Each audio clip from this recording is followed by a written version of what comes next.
नमस्कार. आम्ही आहोत बोटेझरी येथे आणि महाराष्ट्रातील शेवटचं गाव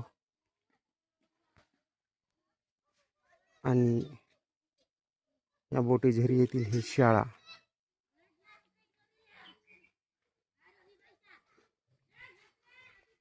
ही शाळा आणि इथं शाळा भरत असते.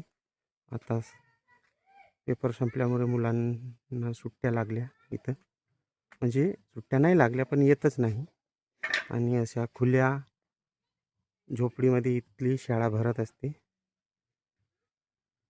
आणि लक्ष्मणराव मानकर यांच्या संस्थेमार्फत इथं एकल विद्यालय भरत असते. असं आहे हे बोटेझरी येथील गाव. निसर्गाच्या सानिध्यात ही झोपडीमध्ये भरत असते शाळा.